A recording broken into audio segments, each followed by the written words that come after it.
preferred the laptops. I'll pick them up.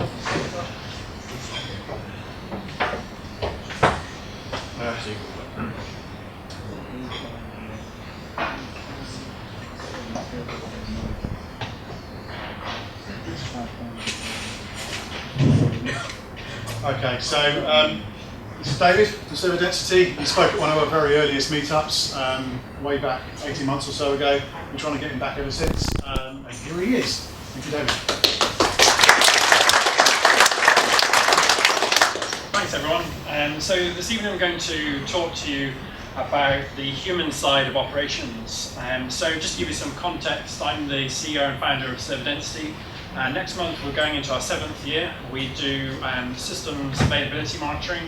As an example, we monitor the 999 systems for the ambulance service, so we alert them when things are going wrong there.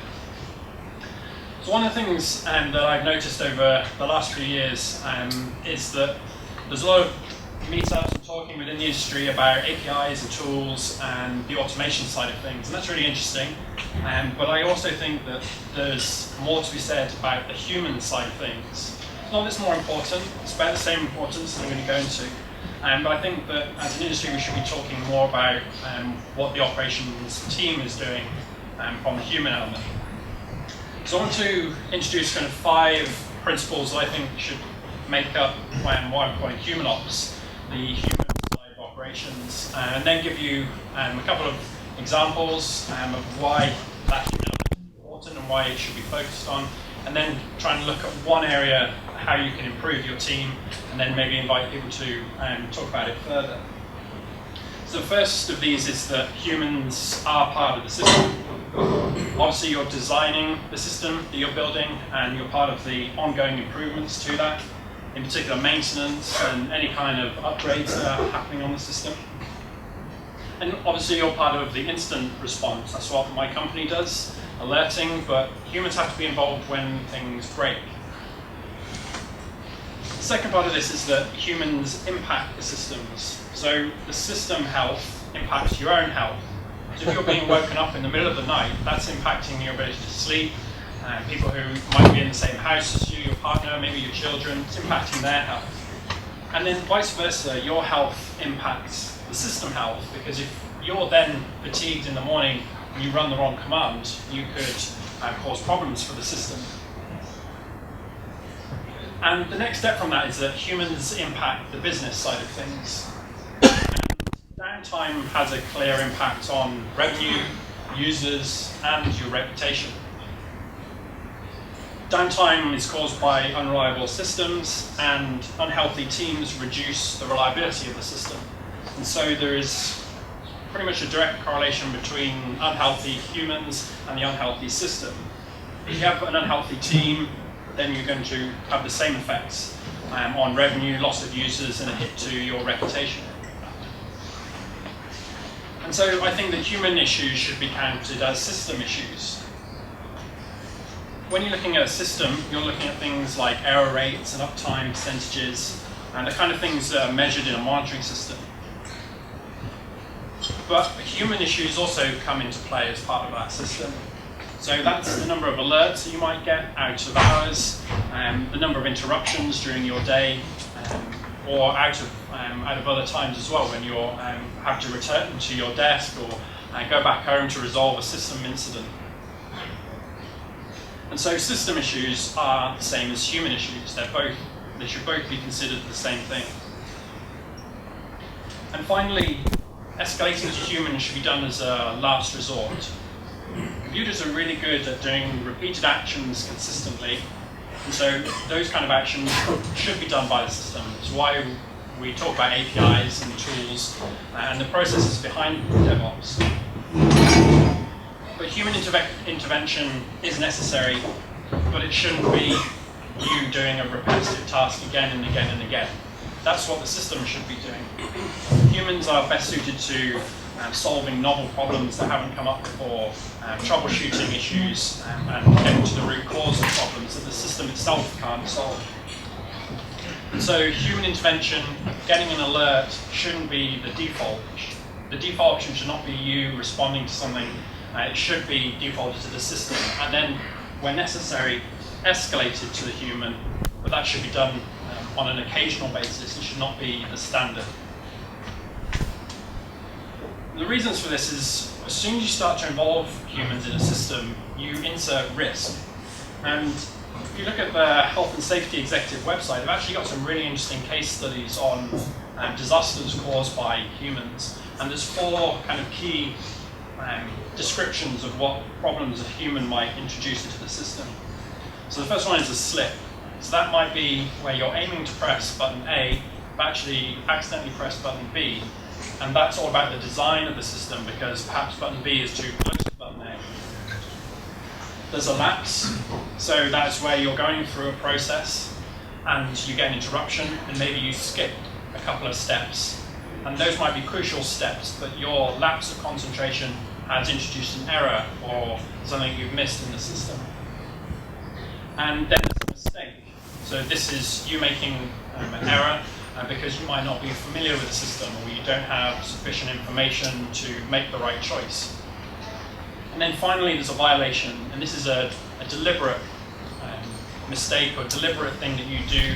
Perhaps you skip a step deliberately because you don't have time to do it, or maybe you're making a malicious change to the system. To relate this over to an operations environment, I've got 2 examples of real-world incidents that happened within server identity within my company. First of these was an unfamiliarity with a procedure. So when we were doing a failover in an incident environment, an incident case, one of the operations team was unfamiliar with that process, and it slowed down the process and increased the amount of time the system was unavailable for, which can be linked to unavailability and obviously loss of reputation or loss of revenue, depending on what the system is. And then the second one of these is time pressure. So when you do get that alert that everything is down, that's not a fun thing to happen, and it causes a lot of stress for people. If you're not used to dealing with this, or you don't know what is going on, you can make mistakes and you can rush procedures, and this introduces those slips or lapses into the process and contributes to the problem within the system. But what I think is really interesting is how to solve these problems, and there's a load of different things that you can do, and I'm going to focus on one of them this evening, and that is doing war games. And this is something that the big companies like Google and Amazon do, but I don't think is done enough by other companies, and is essentially copying what's done in the aviation industry and bring that over to systems operation. It's essentially running through a simulation of an outage. The idea is to simulate something realistic for your team so that they can get into the process of actually responding to that. The idea is to cue them into the general procedures that you might have as an operations team. So that's things like logging incident tickets, logging into a chat room, or gathering all your team members together into an operations group so they can actually get together and solve these things. These are the general principles that would happen in any kind of incident, and you generally want to have a list of things everyone goes through at the beginning as a standard procedure. And then there's also getting into specific incidents. You'll probably know, if you design your system fairly well, the kind of things that are likely to fail. You'll probably see things failing on a regular basis, and you'll know the most common scenarios. Ideally, you can automate fixing as many of those as possible, but there are going to be things that humans need to get involved with. And these specific instances are the ones that you can train your team on. This helps to reveal deficiencies within both the processes, the automation, the documentation, and the knowledge of your team, and also can then feed back into your engineering so you can get them fixed within the product, but also get them fixed within the operations team itself. So we do this on a bi-monthly basis. Every 2 months or so we'll run half a day of war games with our operations team. We're a small company, it's about 20 people. Most of them are on the engineering side of things, and we involve our engineers in the on-call rotations. And so this is a full involvement for all the engineers and the ops teams together. It's run by the ops team, and we essentially set up a replica of our production environment. And this is a replica as much as possible, and obviously it's not having things like customer data, and you don't want to be triggering an outage and emailing all your customers with an error that's happened. So obviously you've got to spend some time setting this up. But then we mock the command line, and typically we'll trigger a failure in this staging environment, but we won't actually use the environment itself to run the commands. They might be run in a chat room so that the whole group can see what individuals are chatting and what individuals are executing in terms of the commands. The command line can be very isolated to a single person. Obviously you've got history, so you can look that up. Just to make it easier for the team, we pretend to run the commands in the chat room, and then someone will actually run it on the staging environment to give them what the output might be. The key thing is that this gives us a record of what happens during this mock incident, because we can then review that. And then we run through different failure scenarios. So this is like flight simulation for pilot training. They'll learn through how to deal with engine failures, or gear not going down, and all these kind of standard things that might happen in your environment. We want to simulate them as real as possible for the engineers, so they don't know what's going to come up. They have to try and put themselves in the mindset as much as they can that it's actually a real incident. There's a number of goals for the simulation. So we want to see how that they are actually responding to that incident. This is it's a training environment, so we're obviously teaching them how to do it, but we want to see how they actually respond to it based on their current knowledge. And we want them to run real commands as much as possible. So obviously this is in a chat interface, might be on Slack or GitChat, but we want to know the exact commands and the arguments they're going to put into a real environment. And the idea here is that we're training the people behind the system. It shouldn't really be anything new. I shouldn't be giving you revelations here because it's what's done in other industries. But I have seen that this doesn't seem to be done that much in operations. But it's really about training, getting people so that when there is an incident, they really know what is going on and what they should be doing. It's also about training the processes. Interesting failure patterns come up, such as hosting your documentation in the same environment as your primary infrastructure. If you've got your wiki server on AWS and AWS goes down, you have no documentation anymore. So these really fun scenarios come up that you can think through in a calm, stable environment, and then you can fix them before they actually become problems. Other ones are using a chat room like Chat or Slack that are based on AWS, and you don't know where that's actually running. So if you're on AWS and AWS is down, then is your primary communication tool down as well. So this is about having backups and making sure that when something crazy happens like that, your team knows exactly what they should be doing. And also training through the tools that you might have. So this might be going to a third-party vendor, making sure that they're able to help you under the SLAs that you're paying for. It's checking that the scripts that you might have actually work, whether they spin up new instances or whether they do the right things at the right time. You want to be finding out that these things are breaking when you don't actually need them, rather than finding that they no longer work when you actually need to come and execute them in an incident and it's 2 AM on a weekend and nobody's there to quickly come and fix it for you. And then, once you've done all that, you've got to go through the review process. So the key here is that it's objective and also blameless. Someone might make a mistake, and if they do that, that's great, because it means you can see the kind of mistake that someone else could make. And you can then design a system to avoid that and figure out what kind of knowledge is being missing, what documentation is lacking, and how the team member can resolve that. And you can give everyone suggestions for improvements. Databases are fun to deal with failure because there's so many different things that can go wrong. And many of the database vendors have training courses that you can then send people on. You can figure out different tools that you might want to be building to help your team. One of the best things you can do is figure out a manual process that people have to do and then automate it so that if that failure condition comes up for real, you don't actually have to be doing any manual execution of commands. And then you do this again. So obviously not the same day, but on a regular basis, schedule in war games for your team so that you can do it once. You can have time to implement those changes. Obviously, they don't have to be done immediately. You prioritize them as part of your engineering process. But then within a reasonable period of time, you want to come back and maybe run the same incidents again, but probably change them in subtle and interesting ways. Sometimes you want to test to make sure that the incident that you previously tested has been fixed and the team can now solve that without any issues. But also you want to introduce new things so that people don't get used to all these kind of problems. It also gives your team a baseline, because if they know how to solve a common incident, it's probably that incident is not going to occur in exactly the same way in production. If you look at any of the aircraft investigation reports, you'll see that there's a baseline of things that pilots are trained on, and then they use that knowledge to solve novel problems, which would be a huge cascade of multiple systems that they could never properly simulate.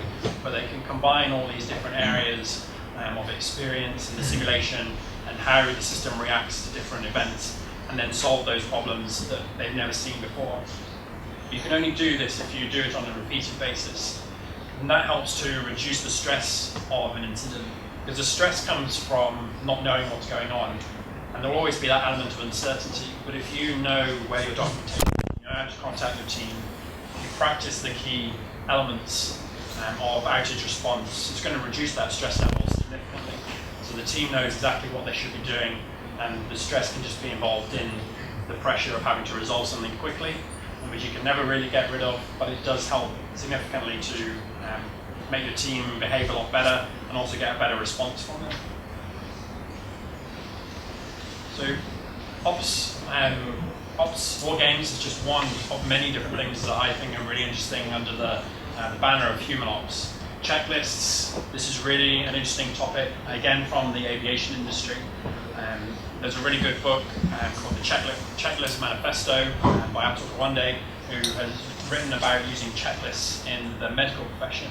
And this kind of knowledge can be applied directly to operations, of having those manual processes in a checklist so that someone's not having to remember what they need to do, they're just going through the checklist. And they might know, but the idea is to verify, trust and verify. On-call rotation design, I spoke about this when I spoke here in 2014. I've done a couple of blog posts on this, but this is about making sure that your team isn't fatigued and people aren't getting repeatedly woken up again and again, night after night. Designing that so that the team is able to have rest and have off-call periods. Alert prioritization, I'm sure all of you have muted alerts from Nagios at some point. The huge flood of alerts that you get in email are things you just don't care about, you're not interested in, until you miss that one critical thing that you should have responded to. And alert should be, to a human, alert should be occasional and an escalation of the system. And figuring out how to properly design alerting is probably another talk and many more blog posts. And equal to that is notification and optimization. So email is something you can ignore. Slack notification, you can put it on Do Not Disturb and ignore that for a bit. You can't really ignore phone calls or constant SMSs. And figuring out which alert should be sent to you via email and which can be dealt with in a batch manner versus ones that need to wake you up. This is also interesting and relates to alert prioritization. So I think all of these things, the human side of things, link back to these 5 principles, which I'm proposing today. In May, we're running a one-off meetup to discuss these topics. The principles and the ideas behind it are going to be published on GitHub. We're interested in seeing people's contributions to this. So if you're interested, on the Thursday, May 19, we're just going to run a couple of hours in the evening and have a few speakers. If you're interested in talking about this, then come and let me know. And we're going to talk in more detail about some of the stuff that I didn't get to talk about this evening. And then just as a marketing thing from my company, if you're on iOS and you use any of the major cloud providers, we've released a free app that will allow you to subscribe to their status feed and get push notifications if AWS has published something, or Google or Backspace or any of the major providers have published something. So when you get all those alerts, you're not wondering if it's an Amazon problem or if it's your problem. Thank you very much.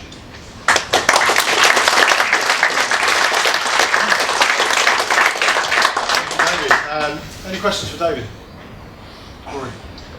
So maybe I missed something there, but you use chat to run commands. Why do you not run commands directly on a simulated environment?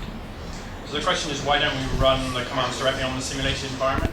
You can do that, but you have to set up a separate environment for each of the engineers involved, because you want to see their individual response, to understand whether an individual has knows what they're doing. There may be you're working in teams, so you might be able to do it like that. It's probably just an organisation or a cost element. Okay, yeah, I want to do it. Yeah, so a bit of it because I've never done any of these routines. How do you approach that? Do you tell them the day before, okay guys, tomorrow we are going to simulate a database failure, or they just come up and you break something and you investigate how they deal with that? How do you approach that? So the question is about how we approach it in terms of whether we tell the team. So they know that they're going to be involved in the war game. We know the day and the time because it's a meeting that we schedule, just so that everyone knows when it's going to happen and they can put it into their normal schedule. But we don't tell them what's going to happen. They all come to the meeting. All of our engineers work remotely, so it's like Google Hangouts, and then we just simulate the outage and see what they do. You mentioned a series of things that are things that we check on, and I think one of the things that you didn't mention for some reason, I don't know why, is dashboard. For example, because a lot of people are using dashboards. The second question is, with all those activities like alert prioritization and everything, are you aware of any well done automated means of doing those? Right? Rather than, because I think everybody's copying tools using scripts and whatever to do each of those functions.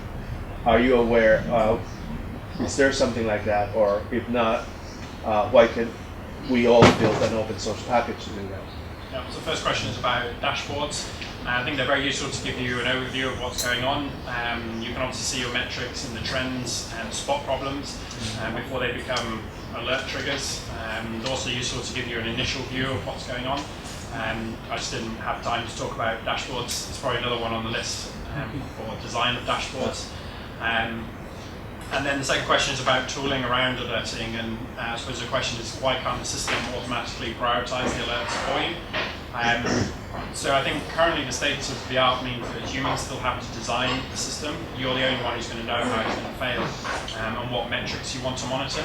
There are some interesting companies doing alert prioritization, and the one that comes to mind is called Big Panda. The idea is you pipe your alerts into that.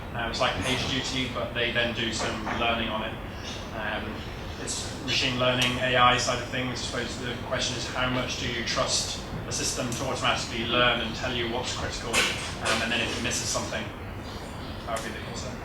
Okay, thank you. Yeah. I had a question, and it intensified when you said that all of your engineers are remote. You mentioned the way you run the command.